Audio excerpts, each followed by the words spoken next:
आपका इस ट्यूटोरियल में स्वागत है। आज हम मिड पॉइंट थ्योरम को पढ़ने वाले हैं। तो आज इसको हम मिड पॉइंट थ्योरम को समझाने वाले हैं। तो आप लोग इसको इस वीडियो में ध्यान से देखिए और समझिए। मिड पॉइंट थ्योरम बोल रहा है कि the line segment joining the mid point of any two side of a triangle is parallel to the third side and equal to half of it. यानी जो लाइन सेगमेंट है the joining the mid point, देखिए line segment D E क्या है, line segment है। ये क्या कर रहा है, ये ज्वाइन कर रहा है दो पॉइंट पर, डी पर और ई पर। तो डी क्या है, मिड पॉइंट किसका, ए बी का है, और ई क्या है, ए सी का मिड पॉइंट है। तो हमको प्रूफ करना है जो ये थर्ड लाइन है वो क्या कर रहा है, हाफ कर रहा है बी सी का। तो ये हमको प्रूफ करना है कि D is equal to half of B C. तो हम प्रूफ लिखेंगे। तो प्रूफ में हम दो ट्रायंगल्स लेंगे, दो ट्रायंगल एक ए डी ई लेंगे और एक ई सी एफ लेंगे। तो लेंगे ए डी ई, तो triangle A D E and triangle E C F. दो ट्रायंगल लिया मैंने, एक लिया ए डी ई, दूसरा लिया ई सी एफ लिया। ठीक है, अब इनमें देखेंगे क्या क्या इक्वल है। ये देखिए ये एंगल और ये एंगल, एंगल 1 और एंगल 2 क्या हो जाएंगे आपस में, वर्टिकल अपोजिट एंगल। क्यों देंगे, क्योंकि दो लाइन आपस में जब क्रॉस करते हैं तो वो वर्टिकल अपोजिट एंगल होते हैं। ठीक है, और तो लिखेंगे एंगल 1 इक्वल टू एंगल 2। यहाँ पर लिखेंगे वर्टिकल अपोजिट एंगल। जो एडी है वो किसके बराबर होगा, सी एफ के बराबर होगा। लिखेंगे A D equal to C F. और ये तो लिखेंगे जो एडी और सी एफ को कंस्ट्रक्ट किया गया है तो ये प्रूव्ड है। यहाँ पर लिख सकते हैं ये प्रूव्ड। और जब ये एडी और C F, A D parallel to C F होने बराबर है तो इसके जो अल्टरनेट इंटीरियर होंगे वो आपस में इक्वल होंगे। ये वाला एंगल और ये वाला एंगल, एंगल 1 इसको मान लीजिए एंगल 3 और इसको मान लीजिए एंगल 4। तो एंगल 3 एंगल 4 क्या हो जाएगा, अल्टरनेट इंटीरियर एंगल। तो यहाँ पर हम लिख सकते हैं एंगल 3 एंगल 4, इसको लिखेंगे अल्टरनेट इंटीरियर एंगल।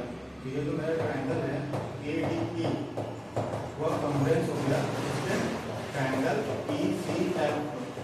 ये ट्रायंगल कॉन्ग्रुएंस हो गया ई सी एफ के, इससे हुआ angle side angle, angle side angle से क्या हो गया, कॉन्ग्रुएंस हो गया। तो जो कॉन्ग्रुएंस हो जाएगा तो मैं लिख सकता हूँ कि डी ई किसके बराबर है, ई एफ के बराबर है। ठीक है, डी ई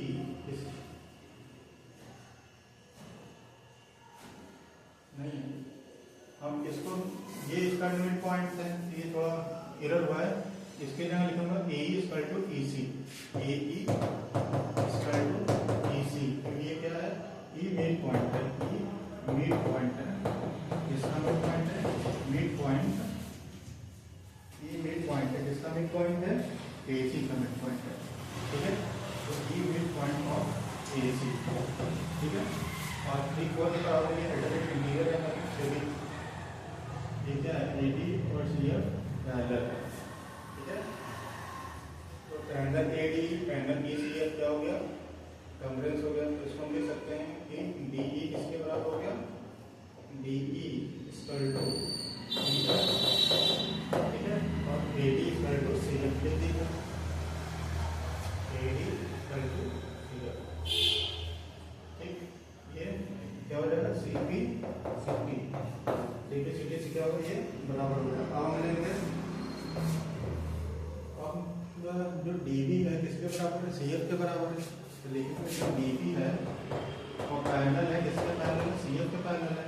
तो इससे हमको क्या पता चल रहा है कि जो डी बी सी एफ है वो क्या है, D B C F is parallel. ठीक है, तो इससे क्या पता चल रहा है कि डी एफ किसके बराबर होगा, बी सी के बराबर होगा, क्योंकि पैरेललोग्राम में अपोजिट साइड्स क्या होते हैं, इक्वल्स होते हैं। तो D F equal to B C. अब डी ई को हम क्या लिख सकता हूँ, डी ई बराबर लिख सकता हूँ हाफ ऑफ डी एफ। ठीक है, तो डी ई बराबर हम ये लिख सकता हूँ हाफ ऑफ डी एफ के जगह क्या लिख सकता हूँ, बी सी लिख सकता हूँ। तो ये हमको प्रूफ करना था। ठीक है, D E equal to half of B C. तो ये मेरा क्या होगा, मिड पॉइंट थ्योरम प्रूफ हो गया।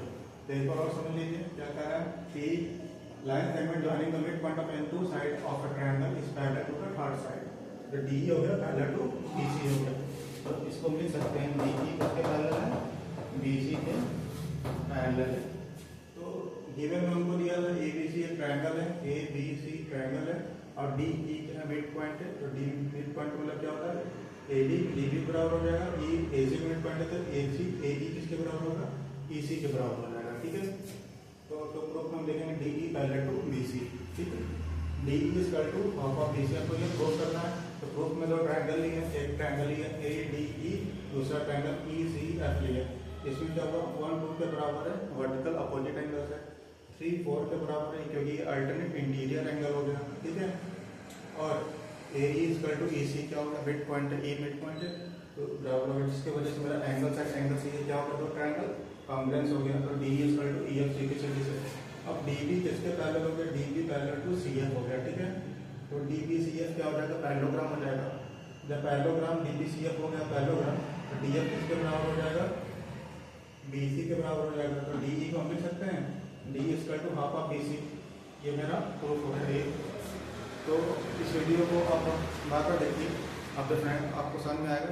ये क्वेश्चन बहुत इंपॉर्टेंट है और यदि ये समझ में आ गया तो इसके सारे जितने भी प्रॉब्लम्स हैं आसानी से आप कर लेंगे। तो आपको ये वीडियो पसंद आया तो प्लीज़ लाइक करिए, सब्सक्राइब करिए और शेयर करिए। Thanks for the watching.